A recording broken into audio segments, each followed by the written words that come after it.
prowess mirror match here between Ross Merriam and David Jones. I don't know if these players work together or this is a known entity, but there's a lot of similarities here, you know, even down to things like the one main deck Dispel, 4 main deck copies of Slip Through Space, very similar looking list. Same threats, same 16 threats. And these threats are all good, too. Now, one point of contention I've seen some people have with this particular deck is it seems like Jace is misplaced here. Well, I can really get behind Jace alongside Expedite. That is sweet. Cheap thing to flash back and something to get your Jace going a turn earlier. You're right, it's a little bit on the light side for Jace. But this deck is also in the market for Merfolk Looter. You know, this is a deck that needs kind of every spell it can get its hands on. Doesn't have a lot of recourse if it floods out. You want to be filling up your graveyard for Treasure Cruise to be Ancestral Recall. So I agree with the critique, but I think Jace is still good enough to play here. It looks like Merriam is on a mulligan to 4. 4 a common number in the future match so area thus far. Yeah, we've hit it twice. Brad Nelson taking a mulligan to 4 in round number 1 of the day, and now Ross Merriam looks like he's going to lay out 4 cards, and if he's able to keep, he'll get the scry due to the Vancouver mulligan rule. Some players at home wondering how many players we have here in Atlanta. 567 players here for the release of Oath of the Gatewatch. Looks like both players have done some mulliganing, so they will scry, move the cards as such, and now we're underway. David Jones with a mountain to begin round number 2. The bad news here is that decks like this typically do not mulligan very well when you got things like Teamer Battle Rage, Titan Strength. I can speak from my own experiences. It's Grand Prix. A polluted delta here for Jones. He's going to fall down to 19. Curious if Merriam was expecting a mirror match, because that's certainly what he's up against. There is a basic island there for David Jones. But I can get behind this deck. This has a lot of what I like about a Tarka Red with a lot more staying power. There is a Jace. It feels like we're just in phase 1 of this style of deck. Trying to figure out exactly the number of spells you want, which spells you want, how many of each creature you want. Because right now they have, 4 of everything. 4 Jace, 4 Swift Spear, 4 Storm Chaser Mage, and 4 Abbot of Carol Keep. But maybe those numbers change. And Wandering Fumalore in a deck that's applying pressure. Oh, Teamer Battle Rage. Ever heard of it? That just works. Yes, that's that. A member of Combo Nation. Oh. Yeah. A Sunken Hollow here for Ross. It does just work. That just I mean, you need a million mana or whatever, but that does just work. Whew. I'm going to be building this when I get back to the room tonight. You can dust off those Shivan Reefs too that haven't been seeing much play. As there's a roast. Oh, I've got a lot of Shivan Reefs. Yeah, it looks to be a 4 of in this deck. Had Jones's way. Oh, that was another card that I bought many moons ago during a different holiday sale that's also appreciated nicely. Shivan Reef? All the lands. Oh, fair enough. People are expecting them to be very powerful because of the new Colorless Matters cards. Here comes Monastery Swift Spear. A Bloodstained Mire to passing of the turn. If Ross didn't know what he was up against before, I think he's probably got an idea now, as there's a Jace of his own. Jones will sacrifice this Bloodstained Mire. See what land he wants to go dig up out of the deck.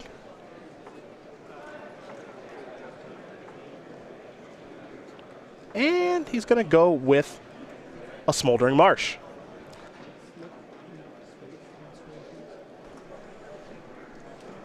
Fire Impulse will take care of the Jace. Now, I don't love taking care of it on the end step, because now you miss a prowess trigger. Yeah, you have to be pretty certain that you're tapping out to justify that play. If Jones has something like Treasure Cruise in hand, then it makes sense. He's trying to be able to cruise this turn. But typically, yeah, you want to wait till your own turn. You might rip another prowess threat, too. Well, here is a Bloodstained Mire. That's another card in the graveyard.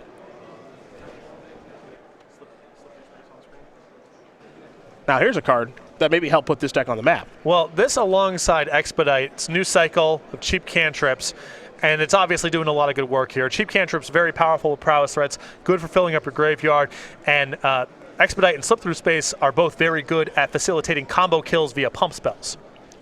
Treasure Cruise now. 3 cards on the way, and a prowess trigger for Monastery Swift Spear. Also, Expedite plus Jace is a real thing. No, I think that's actually a nice combo in this deck. That's pretty sweet. I think that Expedite is just a good card in this deck, because now here's Titan Strength. Little scry action here for David Jones. Yeah, it's a little awkward because so many of your threats already have haste, but I think the synergy with Jace is very good. More prowess stuff. Also, with you having so many cheap cantrips in the deck, it really improves Abbot of Carol Keep as well. Now you're just flipping over, draw a card a lot more frequently too.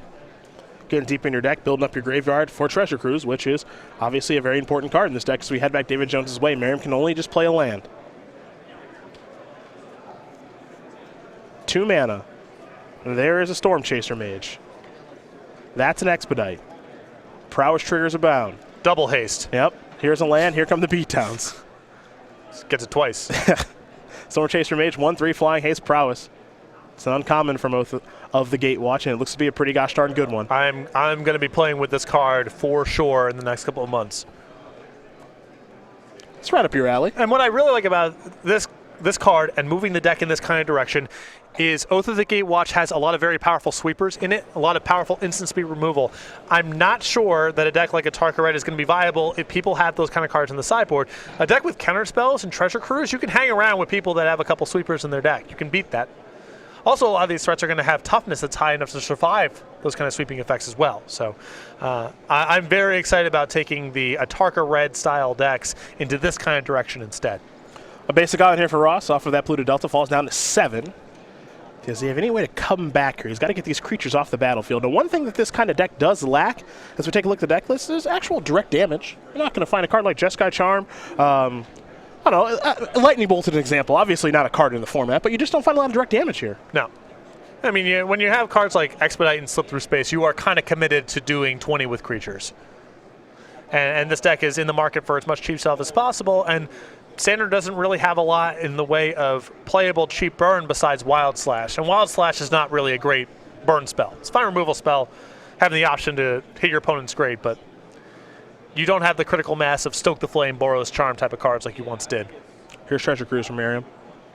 Pay 4 mana to draw 3 cards. Fiery Impulse among those cards. Also a Titan Strength and a Storm Chaser Mage. Looks like he's going to play that Fiery Impulse right now, try to get Swift Spear off the battlefield. That'll work. Now Jones will sacrifice a Bloodstained Mire, fall a little bit lower, dig a land out of his deck. Again, battle lands are all good to go, given the basic mountain and basic island on the battlefield. And there is a basic mountain there for Jones. Pretty expensive mountain there.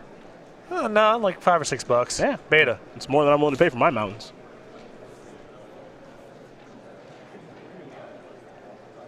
And if there's a blue-red deck like this in the format, we are in Atlanta. This is kind of the home of Andrew Schneider, my friend. The blue-red Delver King? Wandering Fumalore and Stubborn Denial. Combo. That also just works. Yep. And that's also a bunch of prowess triggers. Not as good with Crater's Claws. That's not a good way to do it. That's correct. I see the gears are turning, aren't they? I once that door was unlocked for me mentally. Mm-hmm. Oh, you can play with ferocious cards and the land. Now that's all I'm going to be for the rest of the show. Is just thinking about other things. How about Treasure Cruise? Are you okay with that? Totally fine. 3 cards on the way and a prowess trigger. Roast, one of the cards drawn there from David Jones. His hand is loaded up. A Dispel there. Looks like an Abbot of Carol Keep as well. Looks like Abbot's where it'll go. Expedite. All right. Yep, just Polluted Delta, sorry. Sorry to disappoint you. Yeah, Abbot and Expedite. That is also some sweetness. It's a combo. Whew. Yeah, we found your deck for the Yeah, I just already. You can throw away the Atarka red cards. We'll work you into blue-red prowess. And I already own the Shivan Reefs and the Abbots. Yeah, so it's basically you basically all I gotta do is buy the Jaces. Yep. that's not bad. Pretty easy to do. It's not bad. That's all you and the rest of the Magic community have to do. All I gotta do is buy some Jaces. Magmatic Insight, it appears from Ross. So discard Shivan Reef. 2 cards on the way. I say get these creatures out of this deck. Let's work in some Sphinx's tutelages. That's what I want to do. Yeah, you probably have to cut the Titan Strength too. That's good. Slip Through Space, Expedite. Those might have to go. Perhaps that could be a sideboard plan.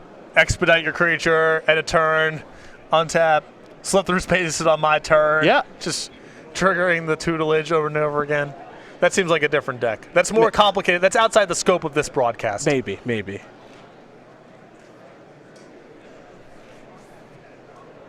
Perhaps an Abbot on the way. It looks like it might be a Storm Chaser Mage for Ross.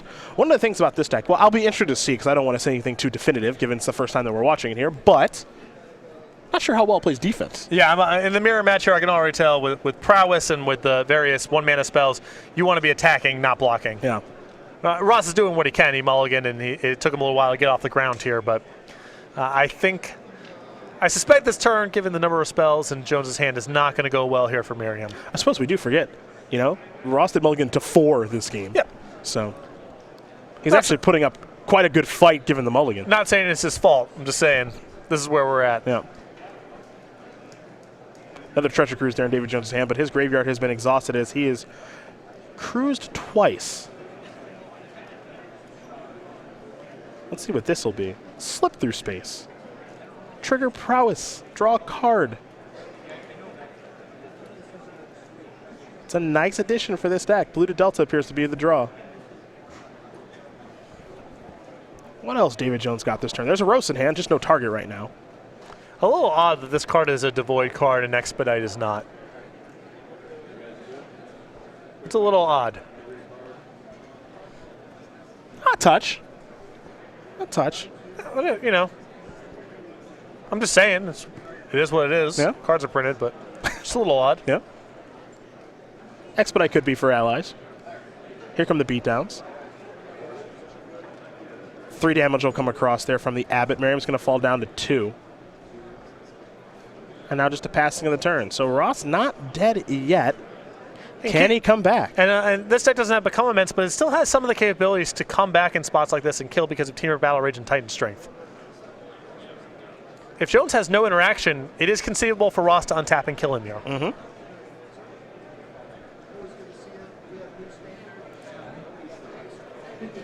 What do we got here? It's going to be an Abbot. That'll be a new card. Titan Strength. Maybe not the time for that. Yeah, it does not look like Ross has a lot in his hand to facilitate a combo kill this turn. He's got a variety of creatures, but not a lot in the way of pump spells. There's a Swift Spear. Not going to be able to play the Titan Strength, so just pass that turn back over to David Jones, who will untap his 2 creatures in that island, take a draw step. Another slip through space might just get the job done here. And this is a deck as well, worth noting, very low land count. Yeah, 21 lands here on both players' side. Ross even going so far as to play with 1 copy of Mag Insight here as an additional way to hedge against flooding out. It's important for this deck to do because with Treasure Cruise, even in a 21 land deck, with so many cheap spells and so many cantrips, you are susceptible to flooding out. David Jones with another copy of Expedite in hand. How many is he's playing? Oh, he's playing 3 Expedites, where Ross is only playing 1. So there are some cosmetic differences here in the deck list. Here's Roast going after the Abbot. That'll trigger prowess here for David Jones. Now, what else can he do? I mean, that Dispel that he's had in his hand, can't really cast it, but I think it will be important. It's a pretty great insurance policy. Merriam's hand is forced in the blocks. Here's Expedite. That'll trigger prowess yet again. Draw some cards. Merriam's creatures are down. And now we head back Ross's way. Might be his final draw step of this particular game. Looks like he will start with a 1-mana Treasure Cruise, however. Can't dispel that one, so 3 cards on the way. Fiery Impulse is 1. Roast is 2. Didn't get a great look at the 3rd one. Looks like it was a slip through space. Here's a Roast. All right. Got a Fiery Impulse and no spell on the other side. So there's a shot. Unfortunately, a Dispel here for David Jones. He's been hanging on to for some time. We'll take care of that Fiery Impulse. The question now is, does Ross have another way to deal some damage that way? And I don't think he does. So now the hope is that David Jones does not have a spell to play. Right. If Jones's hand is all lands, then Ross gets to play on here, but it's asking a lot given the number of times Jones has drawn 3 cards. Slip through space there from Ross to draw another card. Jones will draw. It only takes 1 spell to turn the Storm Chaser Mage into a 2-power creature. Treasure Cruise will do just fine, and Merriam will concede the game. So David Jones will win game number 1 here over Ross Merriam. The Blue-Red Prowess Mirror goes to the player on the right as we get ready to take a look at the sideboards here for both players. Interesting matchup here. Did not expect to see this deck here this weekend.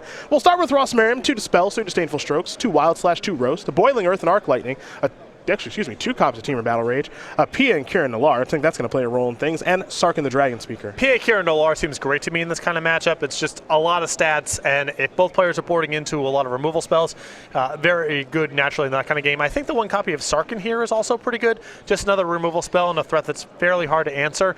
I can get behind the Dispels and probably some amount of the Wild/slash stuff. I think some of the other removal spells like Roast, Arc Lightning, Boiling Earth, I don't know if those cards work frequently enough, but it dispels the Wild/slashes, the Pia Kieran Nalaar, and the Sarkins. I'm a fan of all of it.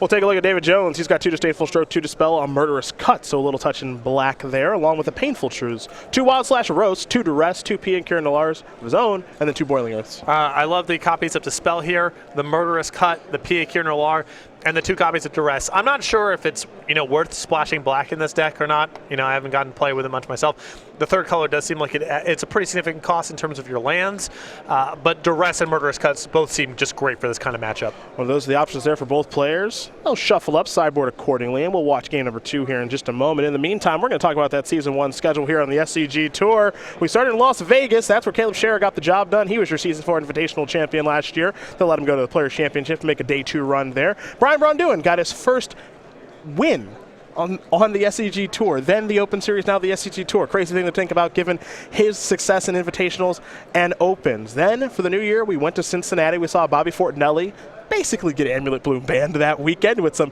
insane draws. He was your champion. And then in Charlotte, we saw Jund get the job done. Now we're here in Atlanta, and after that, we're going to Columbus. Yeah, and then after that, we're off for Pro Tour weekend, so the regional championships will be taking place all over the United States. However, starcgames.com/regionals for more information. We posted all the venues. After the regional championships, we go to Louisville, then Philadelphia for our Legacy Open. Indianapolis will be standard. Baltimore will be standard, and then the Season 1 Invitational, Columbus, Ohio, April 15th through the 17th, standard and modern as the invitational formats. Now, of course, for all of our Opens, you come, you play, you get kitchen links. You're all familiar with it now. Simple to get. No crazy strings attached. You're playing an Open, you get the playmat. Exactly. You get it on site for free with registration for any of our 2-day Open Series events. Well, we get ready here for game number 2. Between Ross Merriam and David Jones. Ross Merriam, the player that you're certainly familiar with. He's 27 from Middleton, Connecticut, but now he does reside in Roanoke, Virginia. 15 Open top 8s for Ross with 3 Open wins, 2 Invitational top 8s as well. Had one last year during Season 1 when we were in Richmond. Avid Jeopardy fan, which I can actually attest to, given some car rides with him. He just knows a bunch of stuff. He has mentioned to me that he has aspirations for getting on the show, and that's also listed here.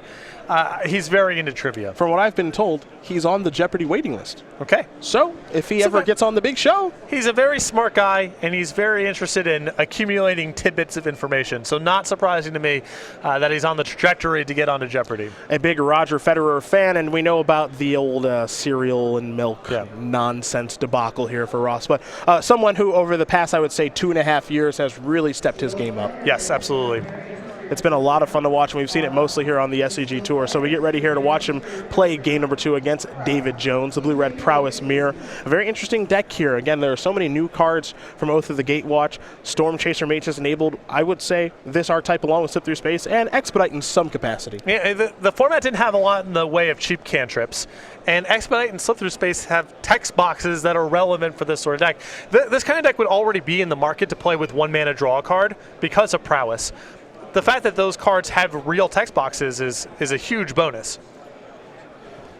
Now again, these aren't decks that play defense particularly well, so I'm curious to see how the sideboarded games will go when P and Kieran could show up, Sark and the Dragon Speaker could show up, among other things. A little bit more spot removal, a little bit more interaction with dispels on both sides. So, I'm not sure that either player was really preparing for the mirror, but they do have some options. Well, what's interesting to me is Ross having the 3rd and 4th copies of Temur Battle Rage in the sideboard. I could see the philosophy being, all right, there's too much removal and dispel post board to go for the combo, I'm going to cut it, or I just want to be on the front foot the whole game, and I think Temur Battle Rage will be effective and actually bring in the 3rd or 4th copies. I'm not sure which way Ross is going to go. Merriam started off with a Swift Spear. An attack on turn 1, now an attack on turn 2. Jones is going to fall down to 18, and now here's a Jace. Now here's what gets interesting. If you're David Jones and you have a copy of, I don't know, Fiery Impulse, Wild Slash, what have you, which one of these threats do you kill? My lessons in these kind of matchups is that Swift Spear just has to be killed. It is too much damage, and if you're leaning too much on red removal, you have no chance of killing it somewhere down the line. That said, Jace is Jace, and that's also a very dangerous card to allow Merriam to untap with. An island here for Jones is land number 2, and now there's an Abbot of Carroll Keep, so no removal at all, as the reveal is a Jace and a passing of the turn. Merriam will draw a copy of Shivan Reef. We'll see if perhaps he has a removal spell, if he wants to activate Jace, and how he wants to take his 3rd turn here. Magmatic Insight also in hand now. Merriam will start by activating Jace. Time to draw and discard. Pluto Delta was the draw. We'll see what the discard here is in just a moment. Magnetic Insight plus Prowess Threats plus Treasure Cruise seems like a great engine to me. I suppose the question is how many insights can you play? Ross was only one in his main deck this weekend. Yeah, I mean, once you start adding more copies, you have to start adding more lands, and then you're cutting spells, and then what's the point? So you have to thread the needle in a very specific way, but one copy seems pretty reasonable to me. There is an insight. Discard a polluted delta, draw 2 cards. Also starting to build a graveyard here for Jace to be able to flip it and maybe recast Magnetic Insight. A mountain here for Merriam is land number 3. That is a Wild Slash. Here's a pretty healthy attack. That's a turn. Yep. That felt like Legacy a little bit there. Yep. I mean, it's no brainstorm and ponder, but he did some sifting. You have to imagine he strengthens his hand, and now Jace is almost flipping. Now for David Jones, he's going to go expediting Jace. He needs to see a new card. Treasure Cruise was the draw. But it looks like this is a hand for David Jones that does not have any removal at this stage. Does have a Bloodstained Mire to play as a land. Yeah, it looks like a lot of expedite, slip through space type effects. Merriam will draw. Picked up a Dispel. Thinking about activating Jace, will activate Jace. Time to draw and discard, which means a transformation will take place in just a moment, as this is going to be card number 5 in the graveyard. Merriam thinking about discarding Shivan Reef. And away it goes. There's the flip.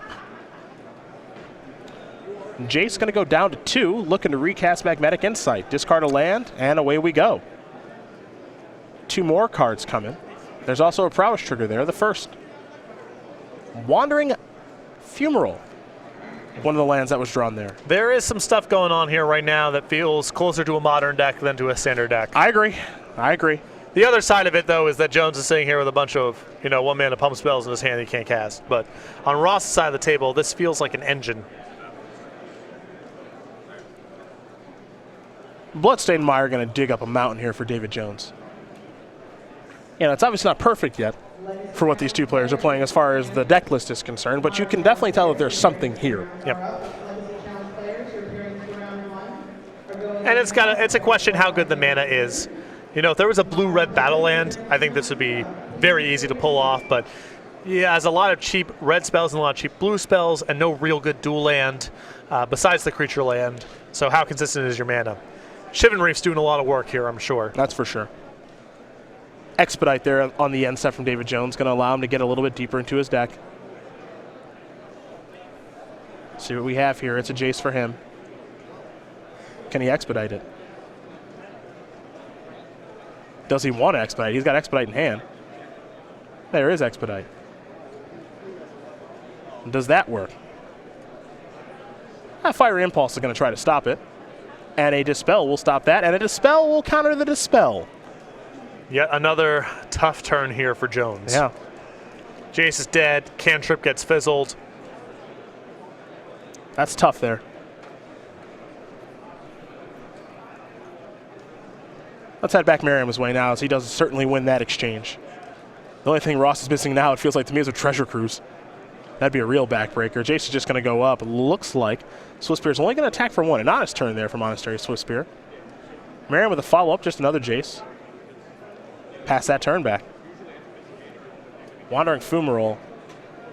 Looking to get activated soon enough here.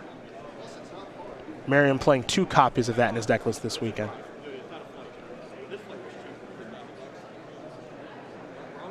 Treasure Cruise here for David Jones. It's on the cheap, just 1 blue mana. Away those cards go, 3 cards on the way. David Jones needs some spot removal.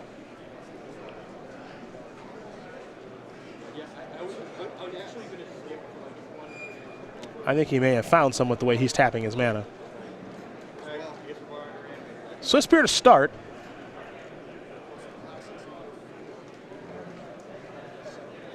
Now, how do we feel about the inclusion of the black cards here? Because we're going to see a duress here from David Jones, and we don't see access to any black cards in Ross Merriam's deck.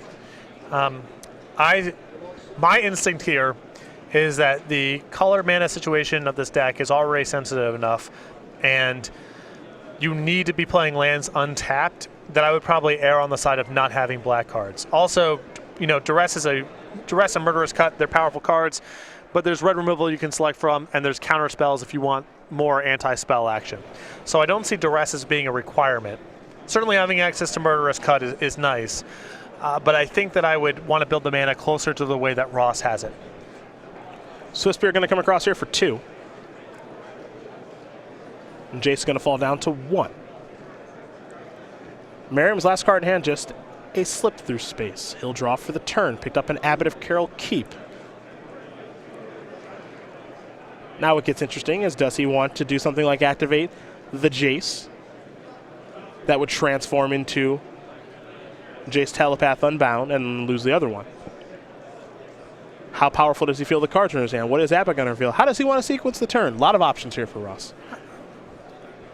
I think Ross doesn't really have to make a move with the Jace necessarily. He can simply plus Jace and pass the turn, and then Jones has to have a lot to punish Ross for making that sort of play. Because he needs to have enough pump spells to punch through the Jace, and at that point Ross can simply flip the other one over. Sunken Hollow was the reveal to Abbot of Carol Keep, so that'll be the land for the turn for Merriam. Enters the battlefield untapped, thanks to all the basics out there. And now here's a slip through space. That'll target Swiftspear. What's interesting here is, though, even though that Ross is not playing with the black cards, he still has the same sources of black mana that Jones has. Ross has 1 copy of Sunken Hollow and 1 Smoldering Marsh for overlap with some of his fetches. Storm Chaser Mage was the draw off of the slip through space. Jace is going to tick up on Swiftspear. I mean, that's a turn where he used all of his cards, all of his mana, attacked for a relevant amount of damage. Now he just passes the turn back. And, lingering down there among the lands there is the Wandering Fumalore, which is also something Jones has to play around here. And that's a very hard card to play around. You dial it up as a 4-1, and if Jones responds with a shock, you just make it a 1-4 and pass it back, set up the same play for next turn. Abbot's going to reveal a Monastery Swiftspear.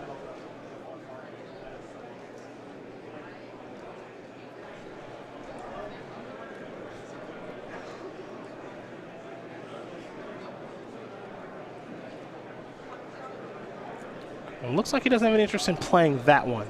We'll go with Jace instead. And simply pass the turn back over to Merriam, who will untap those 5 lands, couple of creatures, draw a card here. Ross able to draw a Treasure Cruise, can probably bust this game wide open. I don't even know if he needs that much. I mean, he can slip through space the Abbot, and that's 5 damage on the table. Well, let's see what he's reaching for here. So he doesn't need a whole lot in terms of spells to be able to punch through lethal this turn. Looks like he's found a roast. That'll take care of Jace. A bunch of Prowess Triggers are involved now. The Telepath Unbound will tick up, slow down the Abbot. Merriam empty-handed at this stage, but now he'll activate Jace, just draw and discard. There goes Slip Through Space. But now, Jace starts at 5, goes down to 2. And I guess he can roast again. It's actually a pretty nice turn. That's more Prowess Triggers. Get that out of the way. Here's an attack, a lethal one at that. So there has to be some blocking here for David Jones, and now I don't know if there's any coming back. Yeah. Jones has a chump block, and again, Ross still has the land in play to attack his 4-1 next turn. Mm-hmm.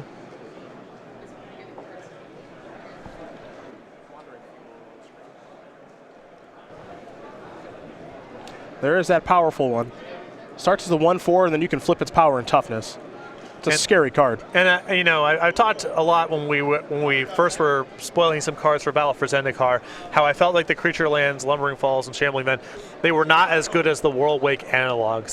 They're powerful cards, and they're going to show up in decks because the opportunity cost on them is very low, and in some games they're quite powerful. But they are not Raging Ravine, they are not Creeping Tar Pit, they're not Celestial Colonnade. Wandering Fumalore is the one exception. I think that it could have been in World Wake. It's at that kind of power level. I think it's the best of the bunch by a lot. I think it's a good one. We didn't get to see it activated that game, but perhaps we will in game number 3, as that's where we're headed. Ross Merriam does tie things up with David Jones. Little Prowess Mirror getting ready for game number 3. Very interesting deck here. Again, you can see where it feels like something's going on here. Again, it's not quite Legacy because the Brainstorms and the Ponders and all that stuff aren't involved, but you get to get through your deck quite a bit, and Treasure Cruise is a payoff that you do have access to. Yeah, and having access now to a critical mass of cantrips helps so much with the velocity for getting cards in your graveyard, and the text box on those cantrips is very relevant with prowess threats. So a lot to like out of the new set. Well, we just went over Season 1, so we might as well go over Season 2, as it was announced by StarCityGames.com President Pete Huffling on Friday on the Select side. So if you haven't seen an announcement, you can head that way. You can stick with us right now, because after that Columbus Invitational, which will count towards Season 1 and Season 2, we'll go to Milwaukee. Exactly, and we're going to start off like we did in Season 1 with back-to-back Modern Opens, Milwaukee and Indianapolis to start things off. Then we come back to Atlanta for Standard. Orlando will have a Standard Open. Dallas will be Modern towards the end of June. After Dallas, we go to Worcester for Legacy, Standard in Columbus, Standard in Baltimore, the Regional Championship August 6th. More information as we get a little bit closer to that event. A Modern Open in Syracuse, and then the Season 2 Invitational in New Jersey, August 19th through the 21st, Modern and Standard as the Invitational formats. It's going to be a lot of fun for all of those events, so do plan your schedules accordingly over the summer, as we hope to see you at each and every single one of those events. We will be unveiling the playmat a little bit later over the course of the year for what will be given out at all of our opens during season number 2. But season 2, as far as the dates and locations have been announced, StarCityGames.com for more information about that, as that announcement was made by StarCityGames.com President Pete Huffling on Friday. Game number 3 here between Ross Merriam and David Jones about to be underway. Blue-Red Prowess Mirror. Look like we have some sort of deck here. Again, the thing that's going to be interesting to figure out is just the numbers on this deck. You know, the creatures, Monastery, Swiftspear, Stormchaser Mage, Abbot of Carol Keep. Those will probably be 4-ofs. And then you take a look at cards like Slip Through Space. Is it a 4-of? Maybe yes, maybe no. Same thing can be said for Expedite. I think that Magmatic Insight in some numbers is probably a good idea, as you mentioned. And then how many spot removal spells do you need, like Fiery Impulse, Roast, and Wild Slash? All that stuff you figure out as you play the deck more. Yeah, and how many copies of Teamer Battle Ranger you're supposed to play. Exactly. It's one of the cards in the deck that is really predicated on other things going on for it to be powerful.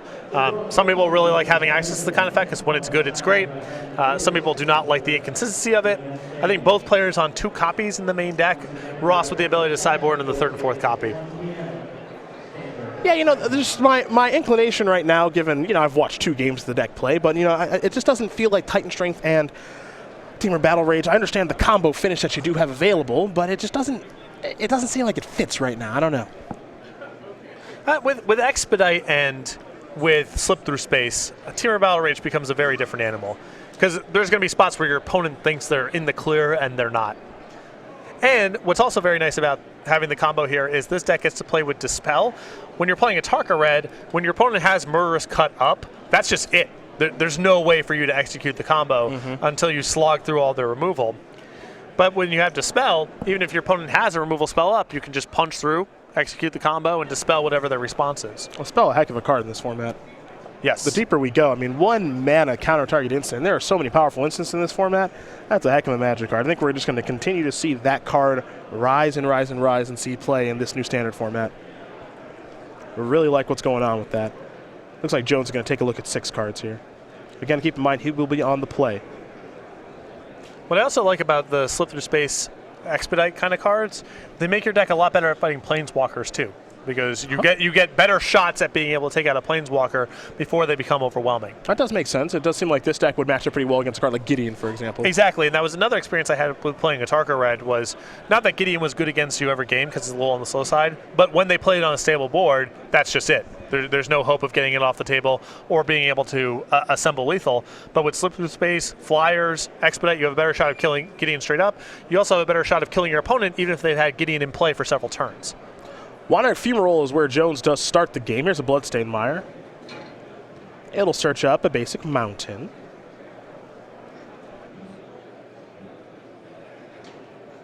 And then we see what comes next here for David Jones. It'll be a Stormchaser Mage. In for 1 in the air. Merriam going to fall down to 19. For ahead of Ross's way for his 2nd turn. He'll draw a card. Fluted Delta in hand, among many other options for Merriam. And Stormchaser Mage, part of what I really like about this card, first of all, a lot of just raw power. This is an excellent Magic card. If you look at the removal spells that are available in Standard, not a lot touch this thing. The Shocks don't really work. Roast doesn't work. Obs on Charm often won't work. Ultimate Price doesn't work. There's just not a whole lot of removal that kills this cleanly. We've talked a lot about there's a lack of, you know, good 2 mana, deal 3 damage type of removal. It's really only Draconic Roar, which doesn't see a lot of play. And you can beat that pretty easily with a single spell. Right. This is just not an easy threat for a lot of decks to answer. Slip Through Space is going to target that. Storm Chaser Mage, so Merriam can get a little bit deeper in his deck and try to set up a nice third turn as we head back David Jones' way. Jones will draw. We'll see if he can put something explosive together this turn. He will start with a slip through space. That'll trigger prowess to draw a card. An attack for 2 will bring Merriam down to 18. Now there's a Polluted Delta. And a Jace. 18 to 16 right now in favor of Jones as we head back Merriam's way. His third turn of the game.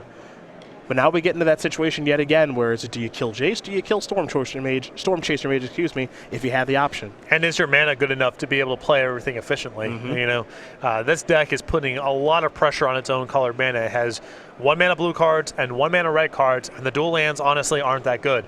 And Ross doesn't even have any of them available. So he might have to be inefficient with his turns, even if he's got a handful of castable spells. He'll start with a Wild Slash. Down goes Jace. Merriam can only pass the turn back.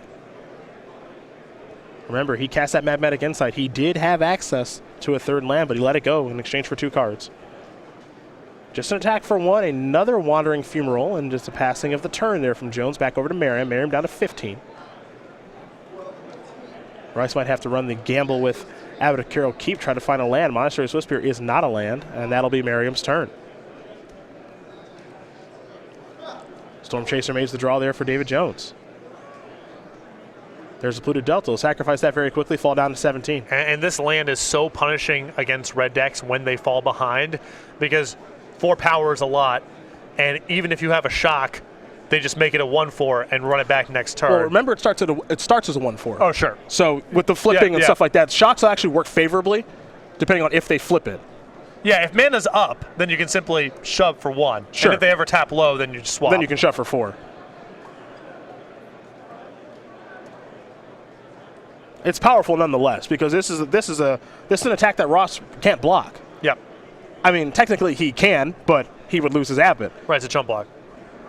So it's an attack for 5 and now passing the turn. That's David Jones' whole turn, but that's a good turn.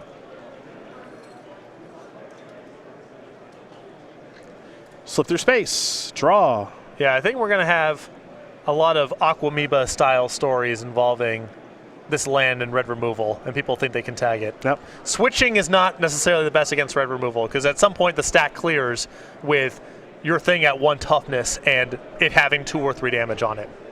That said, still very good against red removal if you're willing to play conservatively.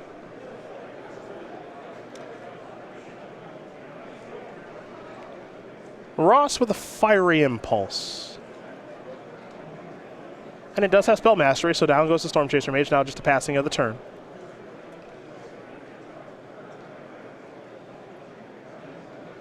David Jones. Remember, he does have a Storm Chaser Mage in his hand. Polluted Delta as well. Looks like he's drawing quite a few lands here. But he will go back to the skies. The one thing neither player has cashed yet this game is Treasure Cruise. And their graveyards are certainly filling up.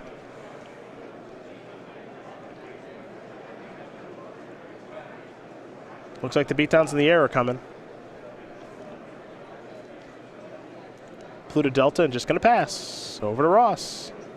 Shivan Reef the draw. He's starting to find some lands now. We know he's got spells.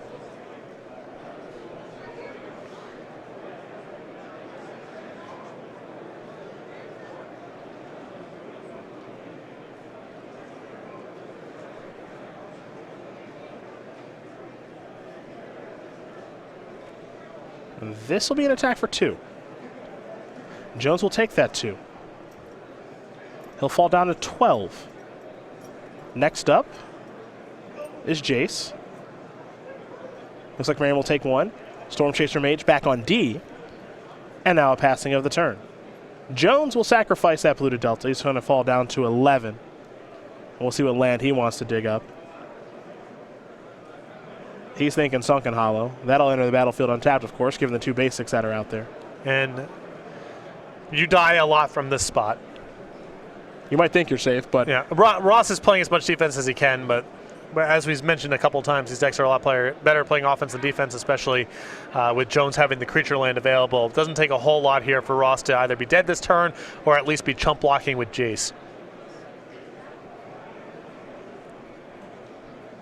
I think a Treasure Cruise may have been the draw step. There's a Murderous Cut in hand. Yeah, there's a little bit of a conflict here. You know, I think if it was something cheap and castable, Jones could pair that with the Murderous Cut and probably get a kill this turn. Treasure Cruise, unfortunately for him, is drawing from the same well as Murderous Cut. It looks like he's being pulled in a couple different directions, so we'll see how David Jones does want to start to organize this turn. He's got a lot to think about. It felt like he's been ahead ever so slightly, but now Ross starting to catch up because he's starting to find some lands. The issue is that the decks don't have a lot of burn in them, so it's not like it's good enough to get Ross down to 4. Yes, you have some haste threats, and you can combo with some spells and still be able to get those kind of kills, but it's not trivial to finish off the game once you've gotten someone low. Well, here comes the Delve spell. It's a cruise. 3 cards on the way. And that'll now be the first card in the graveyard. Remember the prowess trigger there on the Storm Chaser Mage. It's 2/4 right now.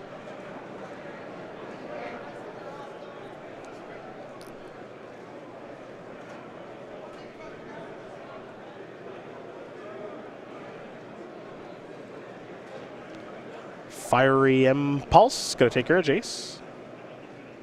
Remember, that one only deals 2 there as opposed to 3. Because there was only 1 spell in the graveyard in Treasure Cruise. Now, Fiery Impulse will deal 3.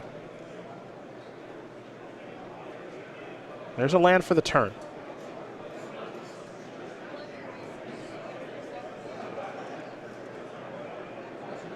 See what comes next here for David Jones. Remember, Murderous Cut in hand. And he could just hard cast it. I think he might start with Abbott, though. I mean, he gets to do a lot this turn. Yep, a lot of good options here. I prefer trying to find other things to do because as a consequence of going about his business, he's likely to fill up the graveyard, and then you can be very efficient with the Murderous Cut. He can cut now, and he will. Storm Chaser Mage down. This will be an attack for 3. Merriam going to fall down to 5. Now, this is one of those times when we can see a combo kill. Now, the Murderous Cut that David did cast should be in his graveyard, not in his exile pile.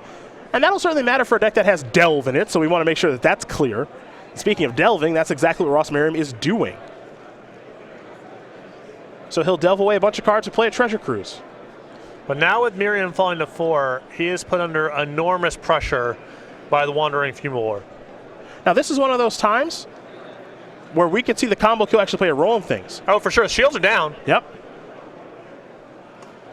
Disdainful Stroke, Wandering Fumarole, a Shivan Reef, not what the doctor ordered. Little surprised to see Disdainful Stroke in after board.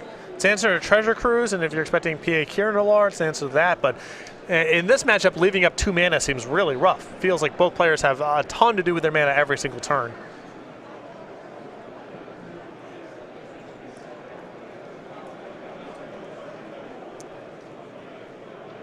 What's next here? There's an Abbott.